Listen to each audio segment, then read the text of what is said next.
sino que necesitan apoyos y necesitan estrategias específicas para ellos poder salir adelante con esto. Entonces, ¿qué implica? Implica que esto sea un proceso por el cual los niños con trastornos, por ejemplo, el trastorno del espectro autista, los trastornos del lenguaje, dificultades de aprendizaje, la discapacidad intelectual, entre otros, desarrollan habilidades cognitivas, sociales y emocionales con acompañamiento especializado, ¿cierto?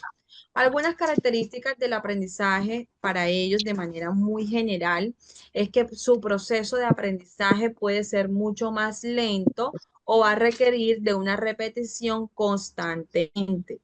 Ellos por lo general van a necesitar mucho apoyos visuales, apoyos auditivos o incluso apoyos mucho más manipulativos para ellos. Requieren de que tengamos unas estructuras mucho más claras, tanto a las rutinas y demás. Presentan en muchas ocasiones dificultades de atención, dificultades para la memoria o para la comunicación. Y todo esto va a depender del trastorno que padezca mi niño o niña. Siempre el juego y la motivación van a seguir siendo un aspecto importante y clave para que ellos puedan aprender. Aquí vamos a tener en cuenta que un factor influyente para ellos debe ser el grado y el tipo de trastorno que mi niño tiene. Y yo esto lo voy a aprender a conocer a través del diagnóstico, ¿cierto? Y luego vamos a poder conectar ese apoyo tanto familiar como escolar para poder hacer una intervención terapéutica, ya sea desde la fonoaudiología, desde la psicología, desde la terapia ocupacional o etcétera. Debemos tener ese entorno inclusivo y adaptado, donde vamos a implementar todas esas diferentes estrategias pedagógicas, como aquellas de aprendizaje multisensorial, los apoyos visuales, teniendo un lenguaje mucho más claro y sencillo, el reforzamiento positivo para motivar constantemente, aquellas actividades cortas, que sean variadas, la adaptación curricular que los docentes implementan según sean las necesidades y a través del trabajo colaborativo. Esto nos va a permitir poder realizar un proceso de inclusión, ¿cierto? De poder desarrollar la autonomía, la autoestima. Vamos a permitir que los niños sean quienes almacenen su propio potencial. Hasta el momento, ¿alguien tiene alguna duda, alguna pregunta? ¿La información ha sido clara?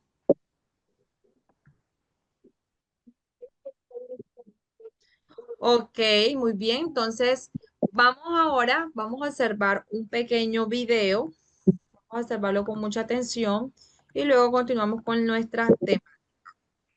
Es un video muy lindo, entonces espero que también les guste y puedan interiorizar. Ok, muy bien. Entonces, ¿quién tiene algo por decirnos acerca del video? ¿Qué les pareció el video?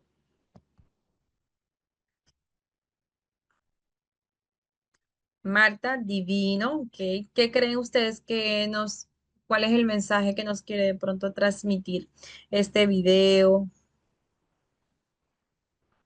¿Creen que habla sobre algún valor, sobre alguna aceptación o sobre la postura que hoy en día de pronto tenemos los mismos estudiantes, incluso los mismos docentes o incluso el rol que cumplen también los papás? Porque miren que también vimos cómo ellos pudieron, sí, actuar de alguna manera, ¿cierto?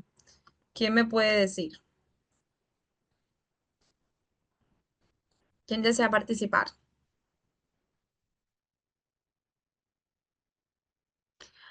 Sí, Marta, claro que sí. Vamos a darte acceso al micrófono, Marta, para que nos puedas compartir tu experiencia. Intenta activar tu micrófono, yo creo que ya lo puedes activar.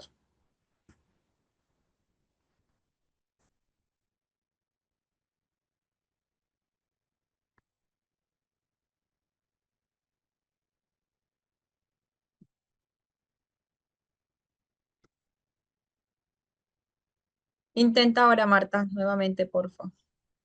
Creo que ya lo puedes hacer.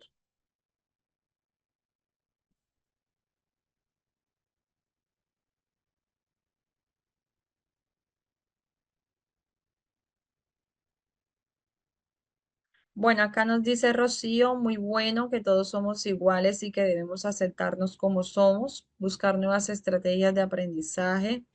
Andreina, cada niño es distinto y se ve un valor muy importante, la solidaridad por parte de los otros niños.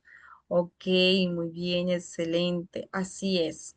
Entonces, vamos adelante, Marta. Sí, hola, buenas tardes.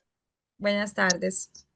Bueno, me pareció un video supremamente interesante debido a que sí, normalmente queremos nosotros poder encajar o que estos niños encajen en estas aulas o en todo lo que sea lo inclusivo.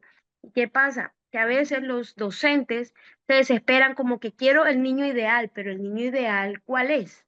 En realidad no hay un niño ideal, no tenemos niños ideales en el salón de clase porque por eso existen diversos estilos de aprendizaje. Lo hablo desde la experiencia porque actualmente trabajo en un colegio hace 6 años, soy terapeuta ocupacional. Entonces, todas esas dificultades o no, yo no le llamo dificultades porque a la final todos tenemos dificultades, que unas son más visibles que otras, pero veo que acá en ese video la empatía, cuando somos empáticos podemos entender mucho más esas fortalezas o esas mm, como capacidades que de pronto le faltan a estos niños y por eso podemos entenderlos mucho mejor. Claro. Gracias. Gracias a ti por tu participación. Bueno, yo siempre he pensado que cada niño es un mundo, independientemente si tengan una condición o no. Cada uno somos un mundo individual.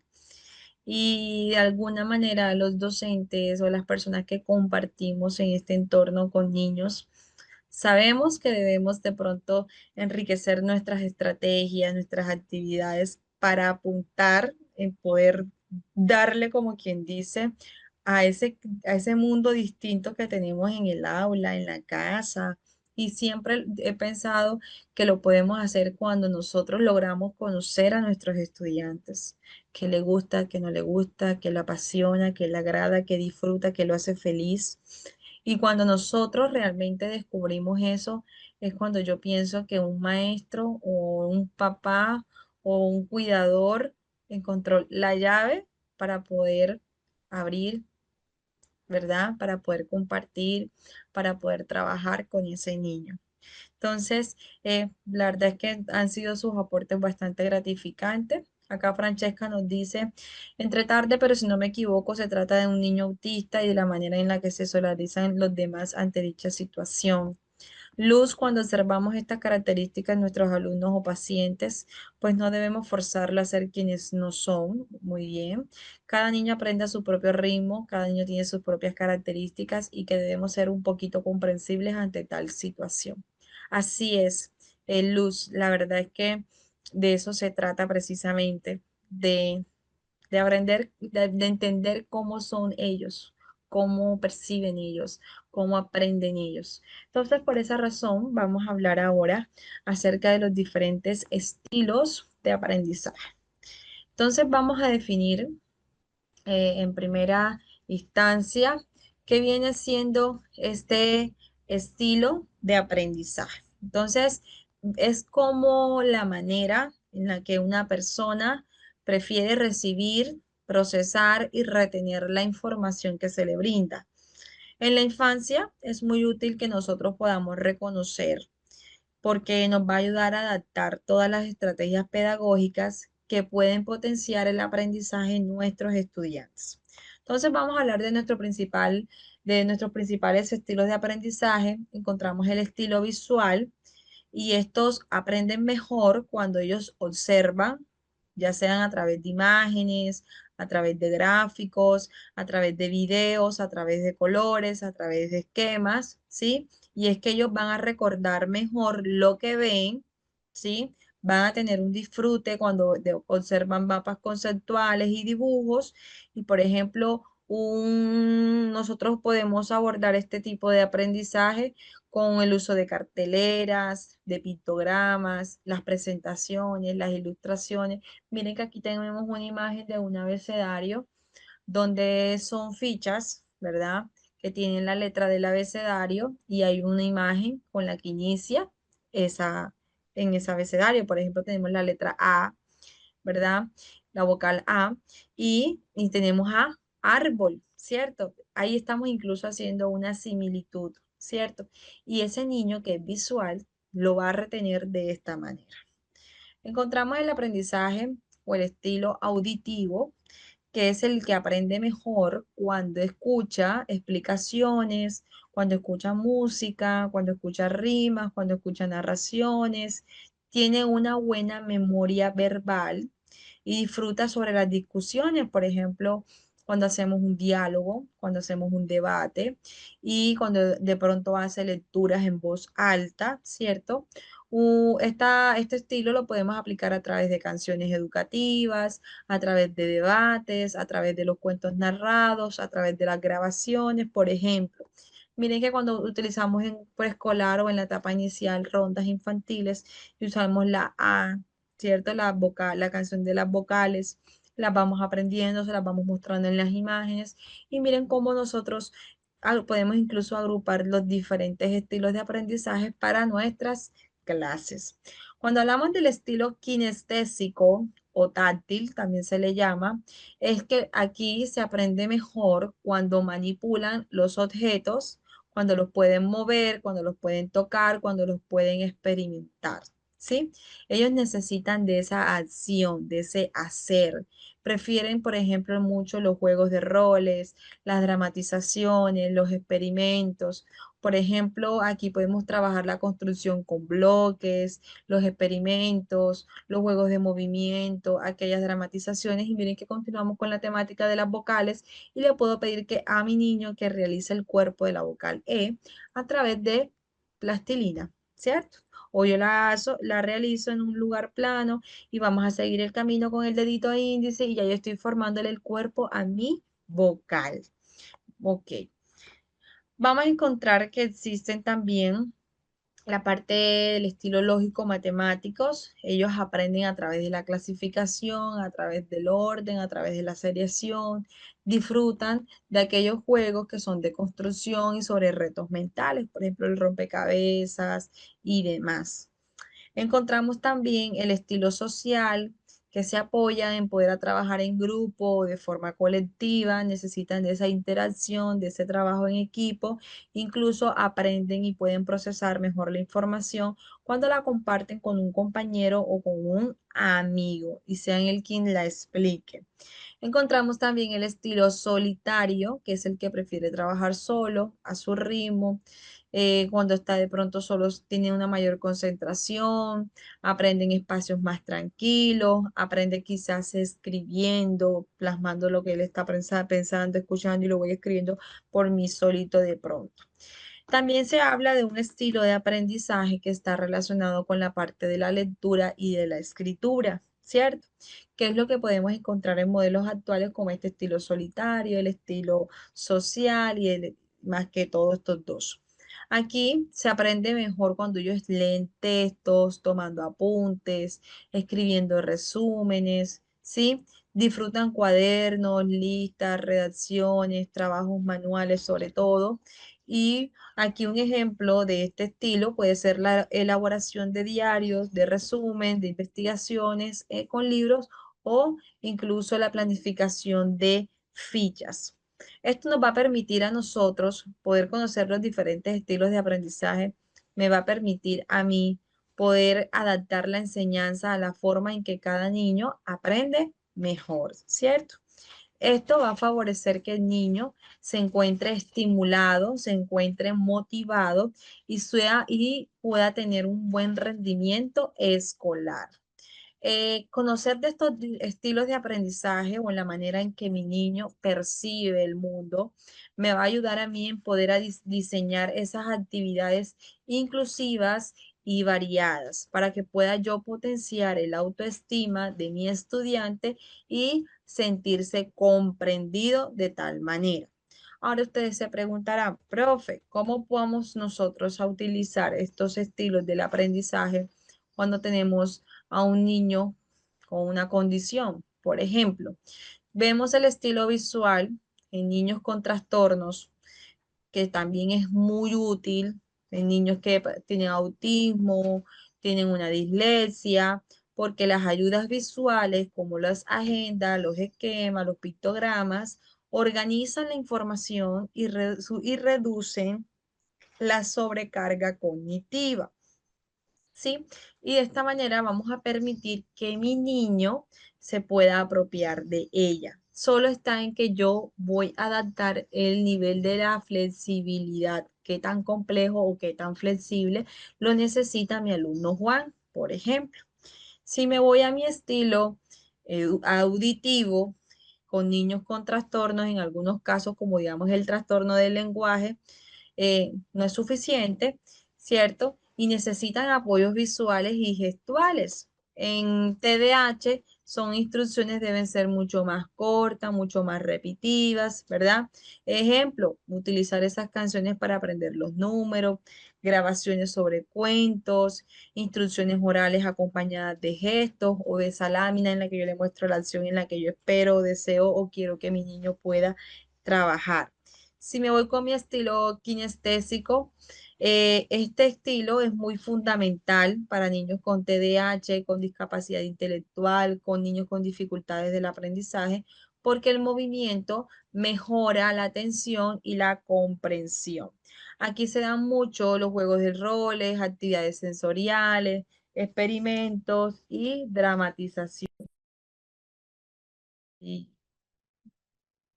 por otro lado, como ya les mencionaba, y donde abordamos el estilo de la lectura y la escritura, en niños con trastornos puede ser mucho más complejo aplicarse, porque para aquellos que tienen, por ejemplo, la dislexia o discapacidad intelectual, ¿cierto? Se les va a dificultar bastante, pero con apoyos de tipografías claras, material adaptados, que ya sean frases más cortas, se pueden desarrollar. Algunos puntos claves que debemos considerar al tener en cuenta, por ejemplo, los estilos de aprendizaje relacionados con los trastornos, es que no todos los niños con trastornos tienen un único estilo, ¿sí? Pueden cambiar, pueden combinar varios, lo que les decía inicialmente, pues también ocurre en los niños con trastornos.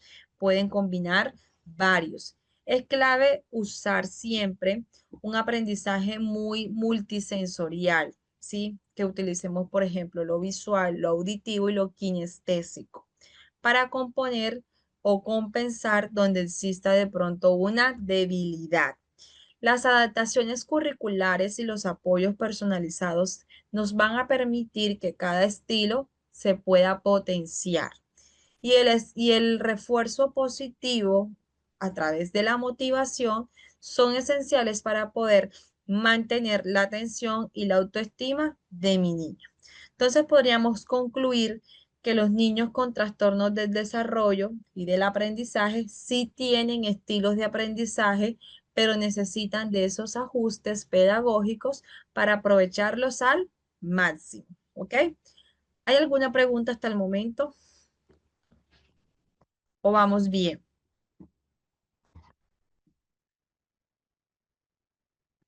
¿Sí me escucharon?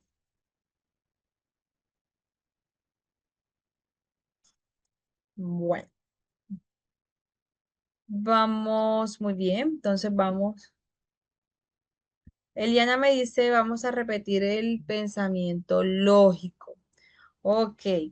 El pensamiento lógico va más que toda esa parte, como bien lo dice su nombre, lógica o de matemáticas, donde a ellos les va a gustar clasificar, ordenar, resolver problemas, van a disfrutar sobre aquellos juegos de construcción y de retos mentales, como son, por ejemplo, los rompecabezas, que tenga una mayor inclinación quizás por los números. Entonces, este es el estilo de pensamiento lógico. Ok, Entonces vamos a continuar. Vamos a hablar ahora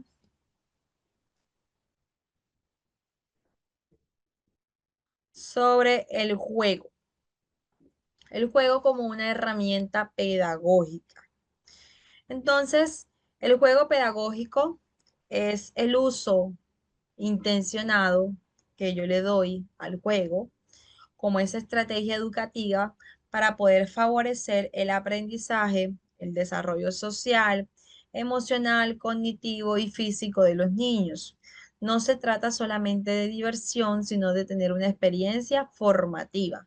Entonces, es aquella actividad lúdica que yo planifico con intención formativa, ¿cierto? Y que va a ser divertida, que va a ser motivadora, que va a tener exploración, que va a participar, que vamos a tener creatividad y demás. Una de las características principales del juego pedagógico es que debe ser lúdico y motivador, es decir, que podamos despertar el interés y la curiosidad en mis estudiantes, ¿sí? Que el rol que ellos tengan sea un rol activo, ya que los niños aprenden haciendo y participando. Con esto se busca generar en ellos también la creatividad, ¿sí? Fomentando la imaginación, la resolución de problemas, favoreciendo a la cooperación, al trabajo en equipo, al respeto, aquellas normas que yo debo tener en claro al momento en que yo comienzo a interactuar con mis demás compañeros. Si hablamos de la parte de integralidad, vemos que desarrolla habilidades tanto cognitivas como motrices, como emocionales y comunicativas. Entonces, el juego es una herramienta integral porque nos permite trabajar, miren, todos estos componentes que hacen que tengamos un desarrollo íntegro, ¿verdad? Entonces, vamos a ver aquí la importancia y algunos beneficios, y es que cognitivamente va a estimular a la memoria, a la atención, al razonamiento lógico, y esto va a favorecer a ese desarrollo integral, ¿cierto? Donde nos va a permitir a nosotros fomentar aquellas habilidades sociales que trabajamos desde la cooperación, por el respeto por los turnos, por la comunicación, ¿sí?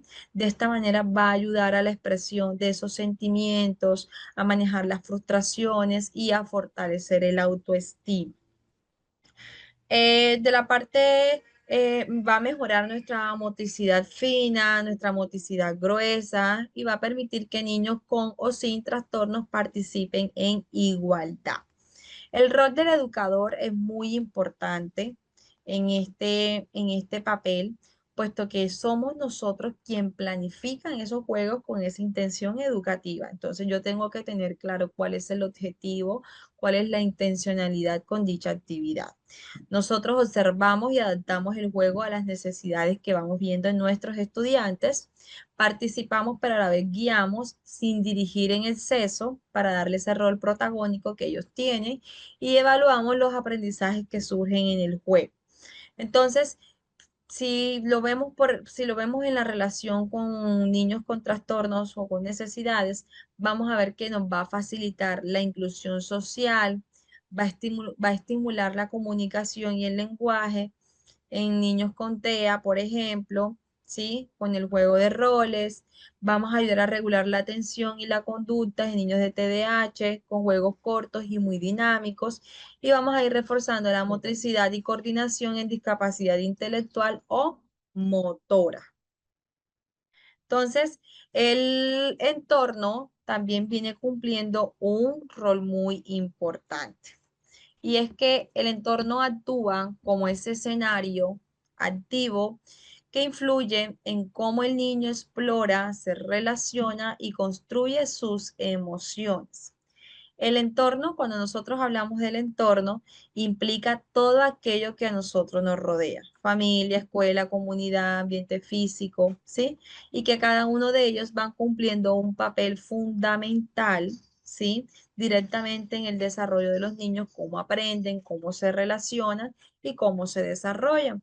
Cuando nosotros hablamos de un entorno familiar, vemos que este es el primer espacio de socialización que el ser humano tiene, ¿cierto?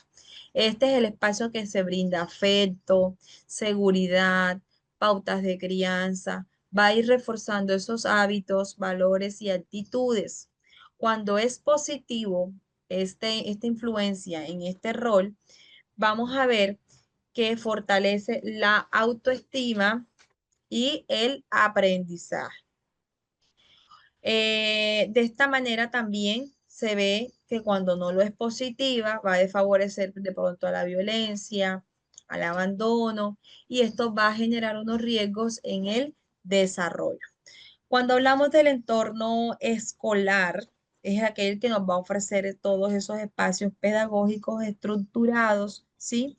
Donde el docente se convierte en aquella guía o modelo. Promueve de alguna manera la convivencia, la disciplina, el juego y el aprendizaje colaborativo entre cada uno de los que participan en él.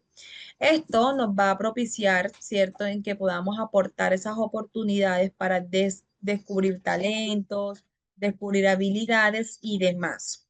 Cuando hablamos de un entorno social y comunitario, vemos la comunidad es la que también brinda todas esas redes de apoyo a nivel de cultura, de tradiciones, de normas, ¿sí? Los pares, como son los amigos, ayudan a desarrollar todas esas habilidades sociales.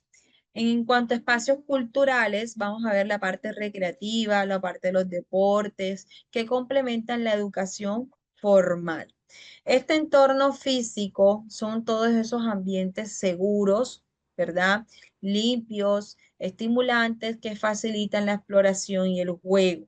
La disponibilidad de materiales como libros, los juegos, la tecnología, que van a favorecer el aprendizaje. Entonces vemos que el entorno tiene una gran importancia porque va a favorecer el desarrollo integral, teniendo en cuenta lo cognitivo, lo físico, lo social, ¿cierto? Lo emocional. Y esto va a estimular la curiosidad y la motivación para que nuestros niños quieran aprender. Influye tanto en la formación de valores como de las conductas y va a crear todas esas oportunidades de inclusión para niños con o sin trastornos. Entonces define en gran parte la calidad de vida y el futuro de nuestros niños. ¿Ok? Entonces, teniendo en cuenta esta temática, ¿alguien tiene alguna duda? ¿Tiene alguna pregunta? ¿O de pronto quiera aportar algo?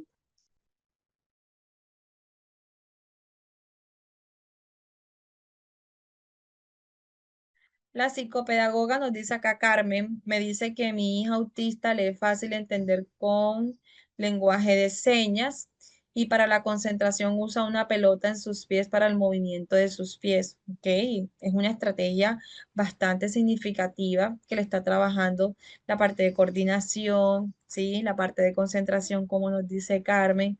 Ok, muy bien. Y miren qué tan importante es tener siempre ese acompañamiento de todos estos especialistas porque ellos son los que nos van a brindar esa información en cuanto a herramientas, en cuanto a alguna metodología que nos pueda ser de gran utilidad para nosotros. ¿Sí? ¿Alguien más? ¿Tiene alguna pregunta? ¿Alguien más desea participar, decirnos algo? Adelante, Miguel, puedes activar tu micrófono. Buenas tardes. Estoy muy de acuerdo en lo que usted menciona sobre que pues hay múltiples estilos de aprendizaje. Y aunque, o sea, uno siempre debe tener en cuenta que aunque, por así decirlo, no tengamos ningún niño o niña con alguna condición en específico, siempre debemos variar el método en el que nosotros enseñamos. O sea, nunca podemos limitarnos siempre a escribir en la pizarra o siempre dictar. Hay veces que lo podemos hacer cantando o hay veces que podemos ponerlos a ellos a que ellos mismos realicen las actividades o a que otro mismo alumno dicte o inclusive ellos mismos realicen. A veces yo opto por darles a ellos, más que todo con los estudiantes que son grandes, que sí de quinto y sexto grado, de darles láminas, de que ellos mismos escriban y realicen sus mapas y la información que ellos entienden para que ellos mismos desarrollen otras habilidades. No solamente así no tengamos ningún niño con condición que tengamos obligatoriamente que aplicar otro estilo, tenemos que aplicar continuamente muchos para que a veces algunos niños se ven beneficiados por unos métodos y a veces otros niños se ven beneficiados por otros. Entonces siempre debemos estar constantemente cambiando esa metodología. Muchas gracias, Miguel, por tu intervención. La verdad es muy relevante lo que nos acabas de aportar y muy real lo que nos dices. Por eso siempre también se hablaba mucho de esas actividades multisensoriales para ir aportando a todos esos diferentes estilos de aprendizaje. Y lo ideal sería que podríamos, pues, pudiéramos combinar el visual, el auditivo y el kinestésico, que son como los más completos, por así decirlo, y de esta manera ir abordando a todos nuestros estudiantes. Entonces, muy bien, muchas gracias por tu participación, Miguel. Adelante, Fran, vamos a darte acceso al micrófono. Permíteme un momento para que puedas participar. Adelante, Fran, ya puedes activar tu micrófono.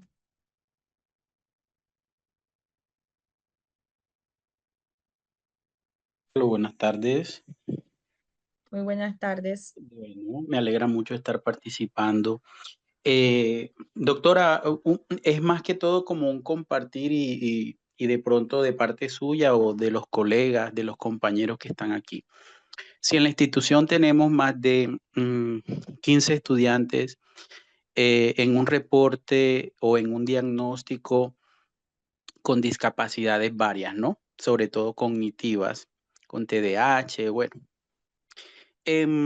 Sería objetible, o no sé cómo decirlo, sería apropiado, eso sí, sería apropiado presentar una modificación al currículo, es decir, basándome en esos estudiantes, exigir que el currículo se flexibilice un poco más. Mira lo que dice el profe anterior, él me dice que, bueno, no importa si no tenemos estudiantes, pero yo debo variar mi metodología, ¿verdad? ¿Usted qué sugiere con respecto a eso?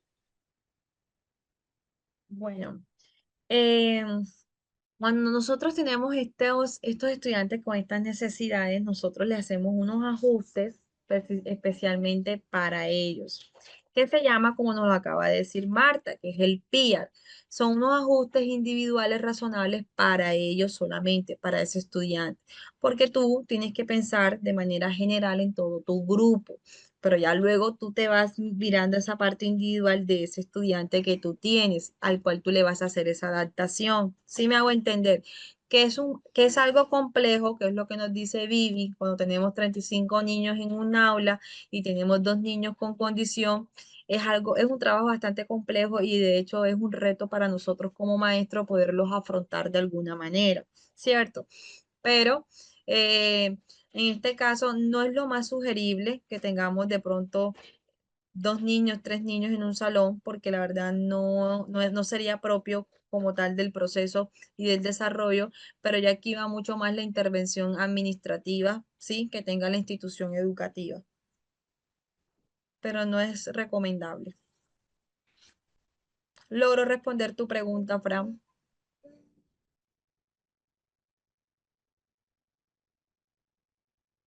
Hola.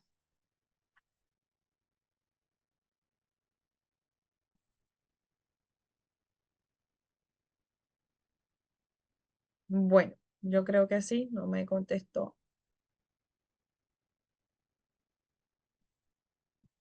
Intenta nuevamente, Fran, porfa. Sí, bueno, sí, de hecho el PR se implementa, ¿no? El PR Ajá. tiene una flexibilidad también donde se priorizan algunas asignaturas o áreas en la institución. Pero cuando yo te hablo de pronto más que esas herramientas, ¿verdad? Te hablo es acerca del currículo, toda la malla, es decir, no importa que esté la caracterización, sería óptimo decirle a una institución, venga, flexibilicemos, teniendo en cuenta que dentro del marco político hay unos niños para inclusión o unos estudiantes que están en un proceso y entremos en la onda de los estilos de aprendizaje, las metodologías cambiantes y variantes. Sí, a eso me refiero. Por supuesto que sí se hace uso de pronto del PR, pero a veces no todos participan, ¿no? de esa construcción.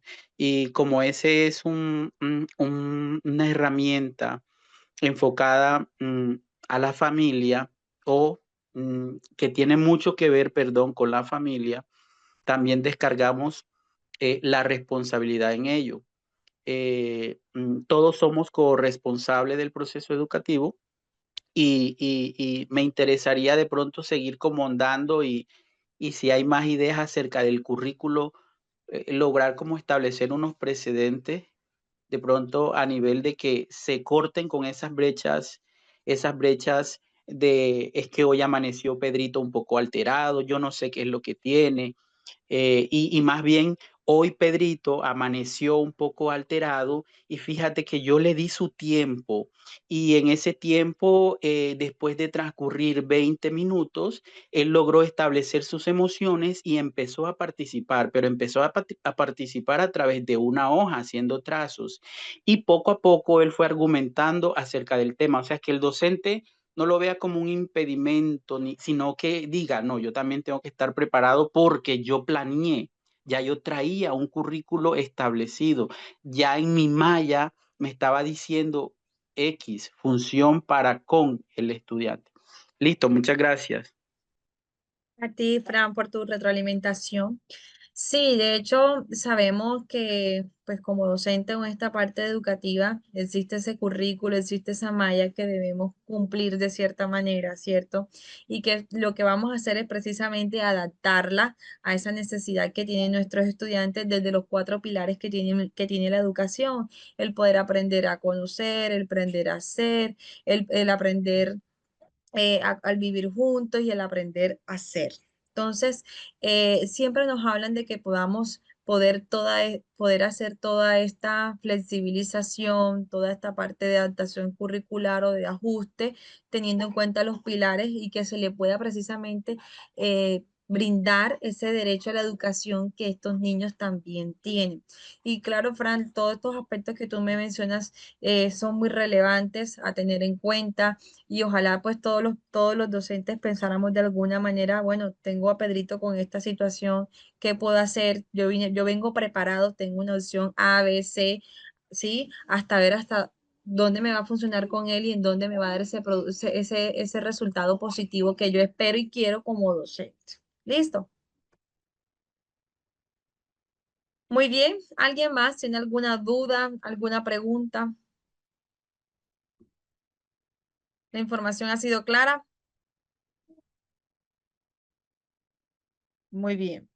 Entonces vamos a observar un pequeño video.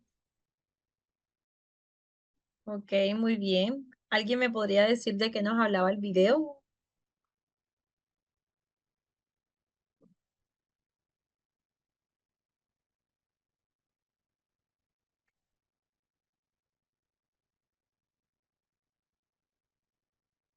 ¿Alguien sabe sobre qué nos hablaba el video?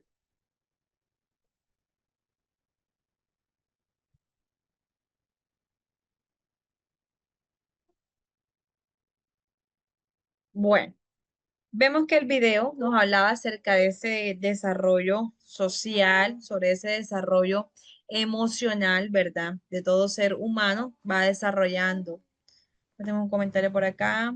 Miguel habla sobre la importancia de reconocer nuestras propias emociones. Muy bien. Eliana, tips para gestionar algunas emociones, desarrollo social. Muy bien. Marta, de las diferentes maneras de cómo desarrollamos nuestras emociones. Ok. Y si las reconocemos y gestionamos, podemos entender la de los demás. Ok. Andreina, un manejo de las emociones asertiva. Ok, excelente. Entonces vemos que este es el proceso por el cual los niños también aprenden a reconocer, a expresar y a regular sus emociones, al tiempo que ellos van desarrollando también esas habilidades para poderse relacionar con otras personas, ya sea familia, compañeros y comunidad. Una de las principales características sobre este desarrollo emocional es el reconocimiento de las emociones, el yo poder identificar si siento alegría, tristeza, miedo, enojo, incluso sorpresa, ¿verdad? Y luego vamos a poder hablar de una expresión emocional, en cómo yo puedo comunicar cómo se sienten con palabras, con gestos o con conductas, para yo luego tener en cuenta una autorregulación y es aprender a manejar la frustración, a esperar el turno, a controlar esos impulsos que esa generación, que esa eh, emoción pueda que me genere que yo quiera realizar. Todo esto también se va a ver muy impartido desde la autoestima, que es lo que nos va a permitir a nosotros valorar todas esas capacidades y aceptar las limitaciones que en determinado momento o situación yo pueda tener.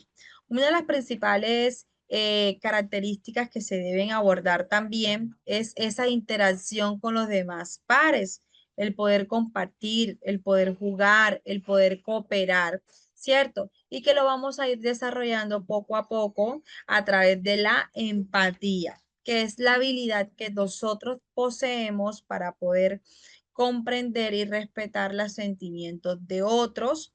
Y esto me va a llevar a mí a tener un buen proceso en la resolución de problemas, en aprender a negociar, a respetar las reglas, a sentirme parte de la familia, de la escuela y de la comunidad. Existen aquí en este desarrollo social y emocional, ya lo veíamos durante las etapas del desarrollo humano, cómo pueden irse dando desde el apego con los cuidadores hasta el mayor autocontrol, el trabajo en equipo, el sentido de la cooperación y demás. Vemos que esto es muy importante en el aprendizaje académico, ya que los niños que regulan sus emociones aprenden mejor, ¿cierto? Y es que previenen problemas de conducta y va a fortalecer también a la salud mental, se va a dar ese desarrollo de las habilidades para la vida social y comunitaria y de esta manera vamos a ir construyendo nuestra autoestima y resiliencia para afrontar los demás retos. Ok, veo acá un comentario de Miguel, nos dice, a veces como docente nos cuesta gestionar nuestras emociones, así es. Solemos explotar en el aula de clase cuando acumulamos demasiadas cosas. Por ende, debemos comprender a los estudiantes que a veces no reaccionan. Me perdí.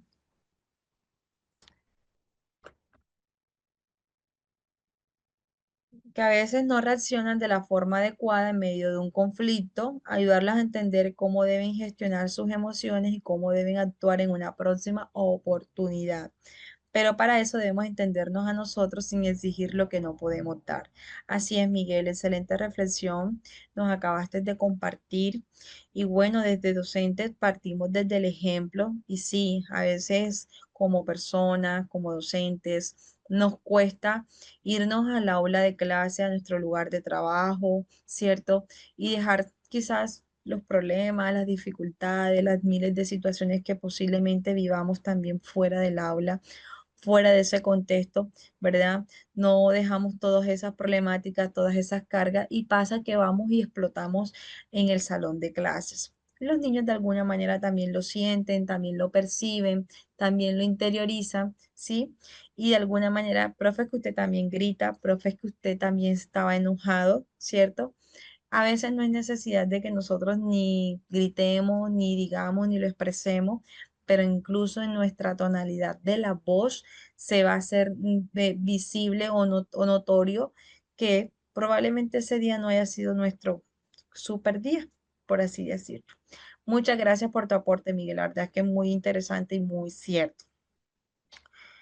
Entonces, vemos también que este desarrollo social y emocional es muy importante y que se debe estimular desde las primeras etapas del desarrollo a través de ese ambiente afectivo, ese ambiente seguro, ¿sí? Donde podamos utilizar el juego cooperativo, el juego de los roles, el poder leer los cuentos que hablen sobre las emociones, poder practicar técnicas de relajación, de autocontrol, fomentar el diálogo y la resolución pacífica de los conflictos.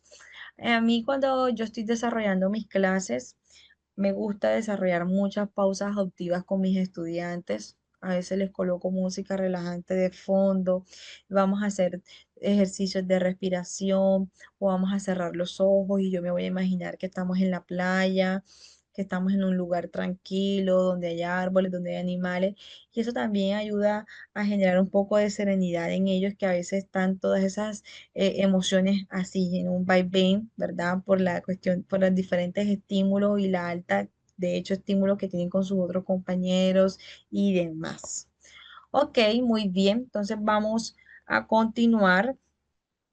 Voy a abrir un pequeño espacio. Vamos a socializar el taller que se dejó el día de ayer relacionado con los estilos de aprendizaje. Recuerden que estábamos hablando del taller sobre descubriendo los estilos de aprendizaje. Vamos a tener una metodología bastante participativa. Ya tuvimos la breve explicación acerca de los estilos de aprendizaje, las diferentes formas en las que las personas captan, procesan y retienen la información. Y vamos a hacer una actividad práctica de descubre tu estilo y vamos a comentar, a compartir aquellas experiencias de cómo aprenden mejor y algunas estrategias que ustedes podrían utilizar. ¿Quién le gustaría compartir su experiencia conmigo o acá en la clase?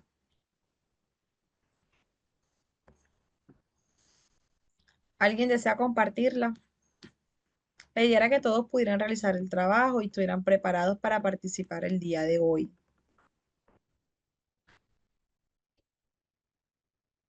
Hola,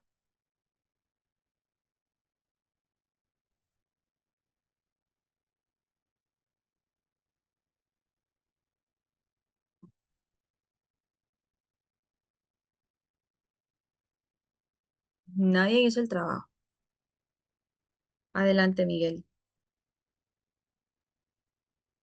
Ok, partiendo desde la experiencia personal, o sea, yo podría explicar más o menos algunas estrategias que he implementado, pero siempre y cuando teniendo en cuenta de que hay algunas que se adaptan a diversos contextos. Yo, por ejemplo, trabajo con estudiantes, he trabajado con grupos muy grandes de 38, 40, 42.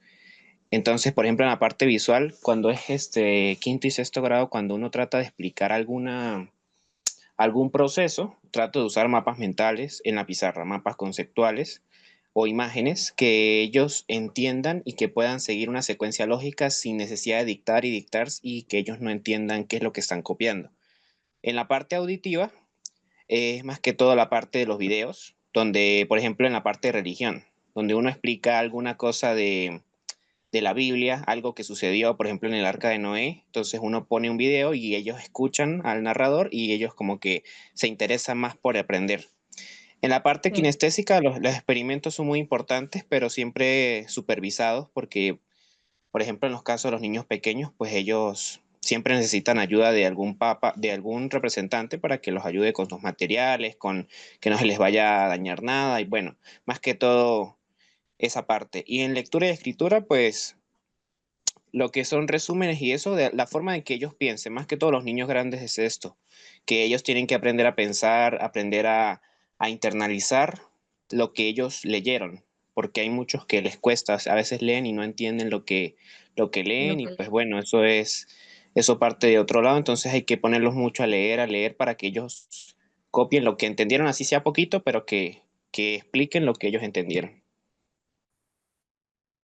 Ok, muy bien, muchas gracias, Miguel. ¿Alguien más?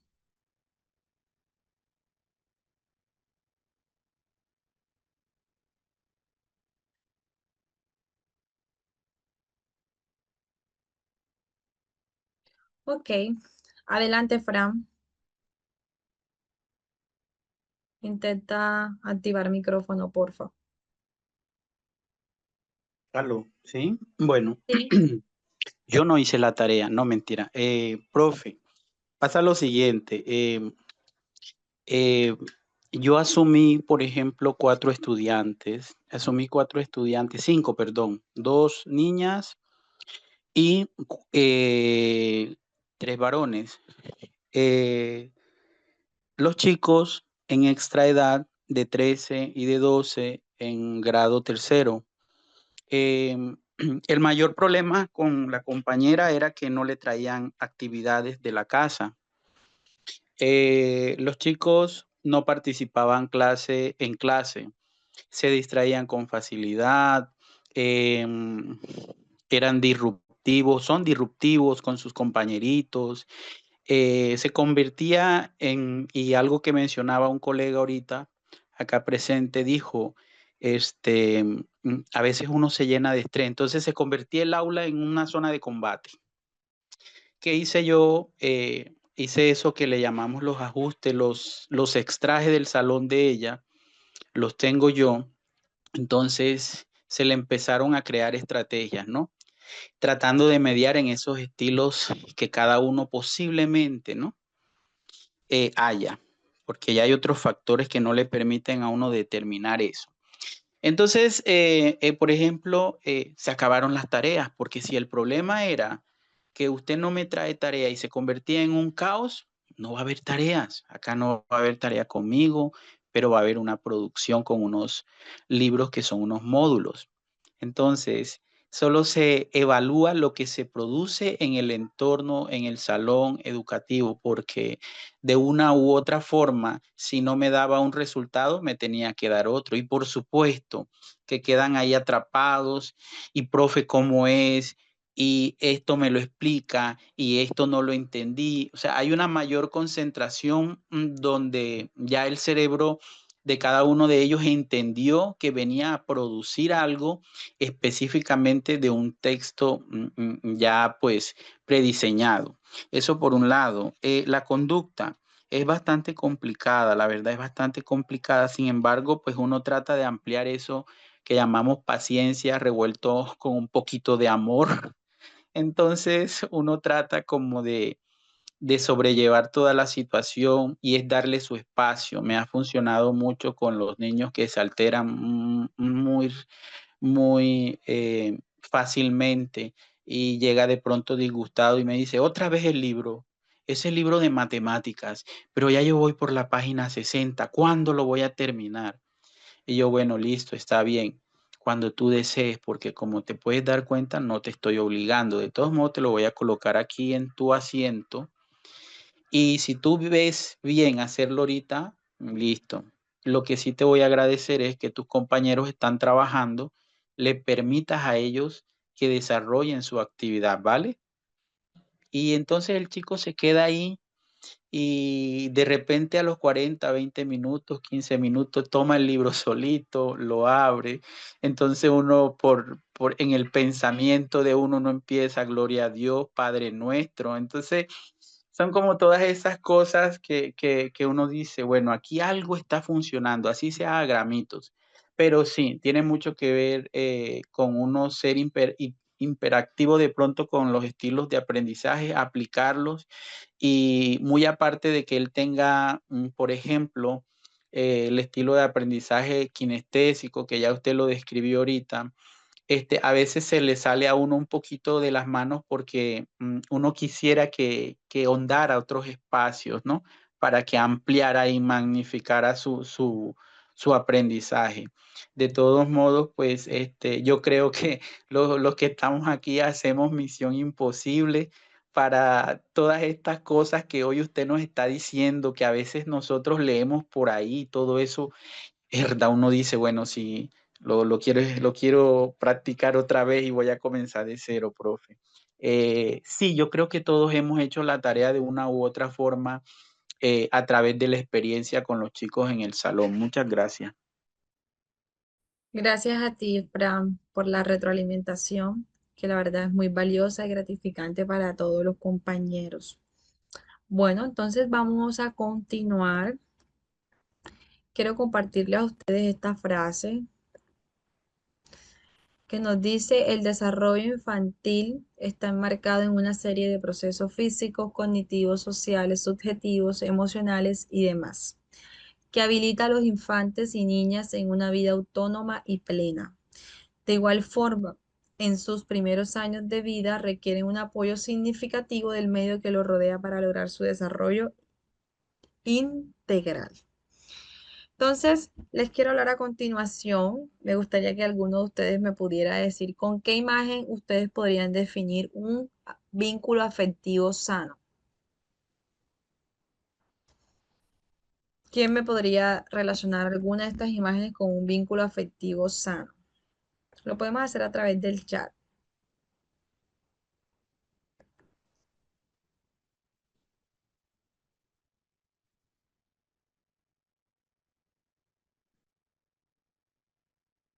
Vamos a observar las imágenes y en cuál creen ustedes que hay un vínculo afectivo sano. La segunda imagen puede ser, nos dice Miguel. Muy bien. ¿Dónde está la mamá con el niño? Ok, muy bien. ¿Quién más?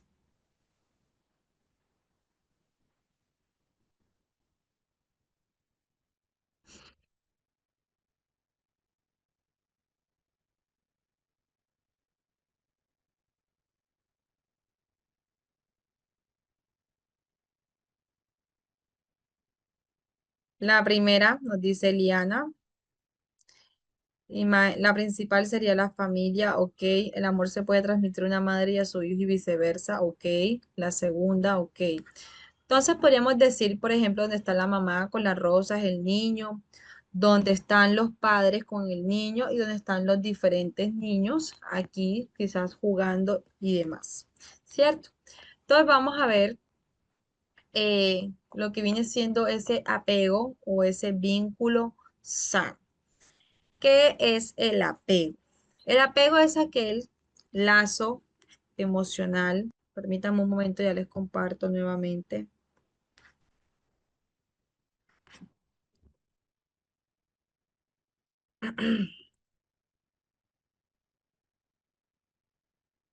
Ok, entonces veníamos diciendo que el apego es aquel lazo emocional profundo y duradero que un niño establece con sus cuidadores principales, ¿verdad? Generalmente la madre o padre u otros referentes significativos que sean para él. Aquí vamos a ver que este vínculo le va a dar seguridad, confianza, protección, siendo la base del desarrollo socioemocional, ¿cierto? Para ello existen diferentes tipos. Sin embargo, vamos a ver acá cómo podrían también verse. Vemos entonces el apego seguro. Estos son algunos tipos de apego según Bowlby, ¿sí? Él nos dice que existe el apego seguro, que es donde el niño confía en que su cuidador va a estar siempre disponible para él, se siente de alguna manera protegido y explora el entorno con confianza, favorece su autoestima y aquellas relaciones sanas que se puedan ejercer dentro de ese dicho relación, ¿cierto? Hablamos de un apego ansioso o inseguro, y es que el niño evita mostrar sus emociones o buscar el consuelo, por ejemplo. Eh, Se muestra ansioso constantemente, que tiene la dependencia excesiva o el miedo al abandono, y se dan cuando el cuidado es inconsistente, a veces presente, a veces ausente. Por otro lado, vamos a encontrar el apego inseguro o evitativo, ¿sí? Que es el apego donde el niño va evita en mostrar sus emociones o buscar el consuelo. Suele prevenir de cuidadores fríos o poco sensibles, ¿verdad? Y vamos a hablar por último el apego desorganizado, que es el donde el niño tiene conductas muy contradictorias, ¿sí? Y se acerca, pero a la vez también tiene cierto temor en él. Está asociado en entornos con maltrato, con negligencia o con traumas. Cuando nosotros hablamos sobre los vínculos afectivos, vemos que son aquellas relaciones emocionales que el niño establece con personas significativas a lo largo de su vida, como la familia, los docentes, los amigos, ¿cierto? A diferencia del apego, que se centra en la relación de cuidador y niño en los primeros años, los vínculos afectivos se van ampliando y diversificando con el tiempo, es decir, que pueden cambiar. Estos vínculos propiciarán seguridad emocional, sentido de pertenencia y apoyo social. La importancia que tiene el apego y los vínculos afectivos en este desarrollo es que vamos a brindar esa seguridad emocional para poder explorar el mundo. De cierta manera fortalecen la autoestima, la autonomía, la regulación emocional, como el manejo del miedo, de la frustración, de la tristeza y demás. Son la base para que las relaciones sean sanas en la vida adulta. Es decir, que de todo esto depende cómo van a ser ese tipo de relaciones de ese niño cuando sea un adulto. Y van a prevenir dificultades emocionales y conductuales. Estos tipos de apegos y vínculos los vamos a poder fomentar a través de responder con sensibilidad ante las necesidades de mi niño, ¿cierto?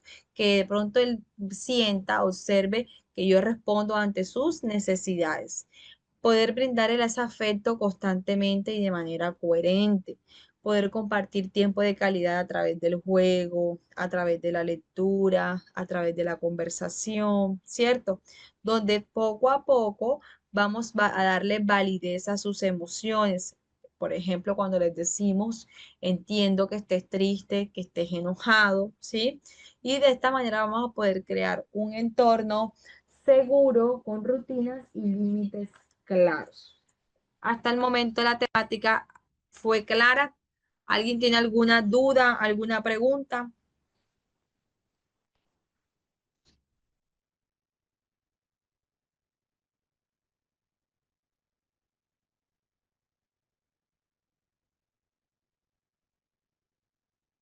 Bueno, veo que la temática ha sido bastante clara hasta el momento. Para el día de mañana vamos a realizar un trabajo, ¿sí? Y es que vamos a realizar mi mapa de vínculos. Ya les voy a compartir por el chat lo que vamos a realizar. Me gustaría que todos puedan participar.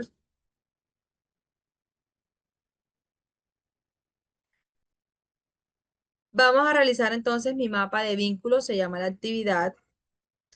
Consiste en dibujar un mapa con las personas más significativas de su vida. Usted va a dibujar a su papá, a su mamá, a sus hermanos, por ejemplo, o a su esposo, o a sus hijos, ¿sí? Y luego vamos a reflexionar con quién me siento seguro, dónde posiblemente hay un conflicto o una inseguridad y de todo lo que está allí, qué vínculo quiero fortalecer y cómo lo quiero fortalecer. ¿Listo? Entonces vamos a quedarnos con este trabajo y lo vamos en el resto de tiempo, que es 20 minutos, lo vamos a realizar para socializarnos el día de mañana.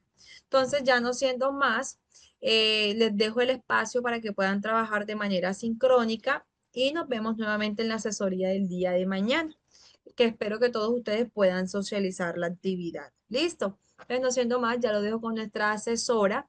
Muchas gracias por haberse conectado y por compartir este espacio con nosotros, un espacio que es bastante enriquecedor para cada uno de nosotros. Entonces, muchísimas bendiciones y nos vemos el día de mañana.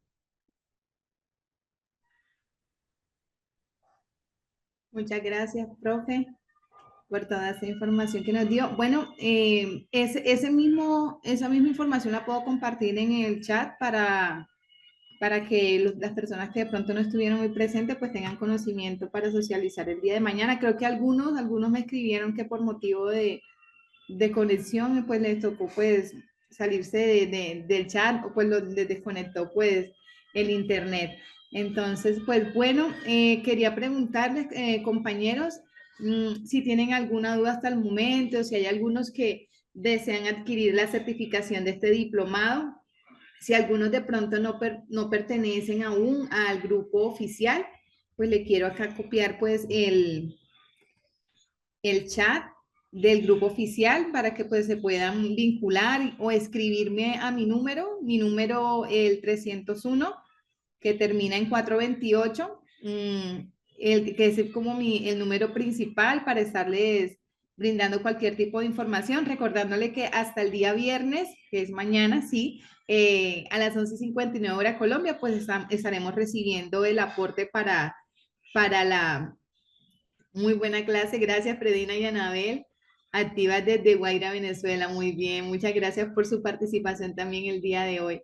Y pues, si alguno tiene alguna duda, si hay de pronto hay alguna persona nueva que no ha estado en la clase de ayer o no estuvo en la primera clase, que quisiera tener pues conocimiento de acuerdo a lo que manejamos en la corporación, que es siempre brindarles formación por medio de diplomados, también de maestrías. Entonces, próximamente van a estar mirando que vamos a estar ofreciendo ya programas de maestrías con algunos certificados en convenios con universidades americanas.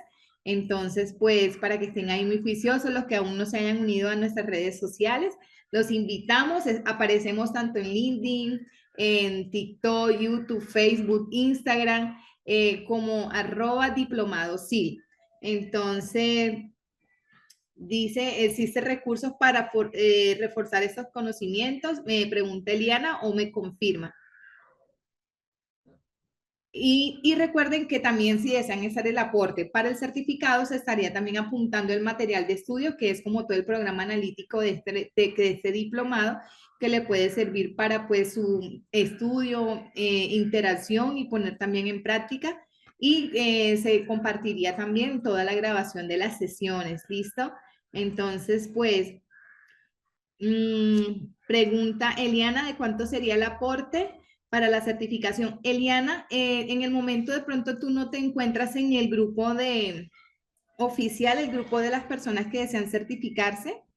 Ese es el grupo oficial. Si deseas, puedes comunicarte a ese número o también puedes escribirme y te envío la información para saber desde qué lugar te ubicas y pues decirte el cambio. En realidad, el valor es $25 en peso, o digamos así, $25 americanos, sin incluir impuestos. Entonces tú me dices desde qué lugar te encuentras ubicada. De todos modos, te voy a escribir acá en el chat mi número de celular para que puedas escribirme y te doy la información. ¿Listo?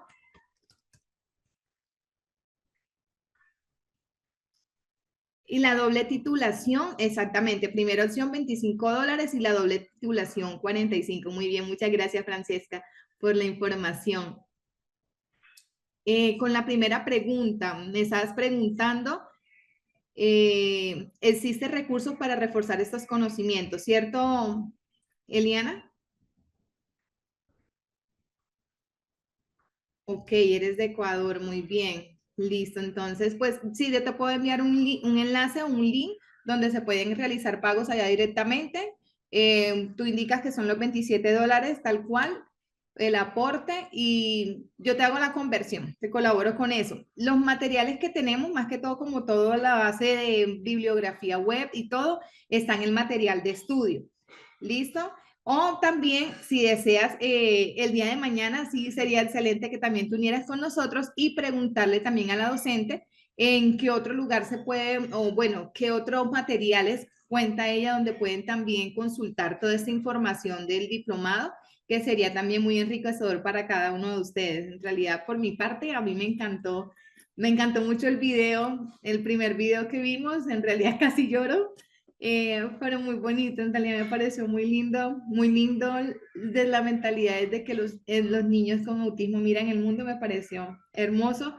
Entonces a mí me da mucha felicidad cada vez que alguien se une dándole valor a esta información que se comparte, porque yo pienso que si nosotros, que somos los que podemos aportar en el futuro del mundo, en la niñez, para mejorar, y si no hay quien apoye esas nuevas generaciones que se están creando, no podemos crear futuro inclusive ni para nuestros hijos, porque nosotros envejecemos en algún momento, pero nuestros hijos son los que van a quedar probablemente en un mundo en que va a haber cero empatía, donde va a haber un mundo totalmente agresivo para cada uno de ellos, y la idea es uno hacer parte, hacer ese cambio, esa diferencia en un mundo donde no se ve como ese amor, como esa empatía, esa tolerancia de pocos valores, y nosotros somos como que esos que hacemos la diferencia para poder cambiar el mundo a mejor y poder trabajar a favor de que el futuro sea más amable con todos.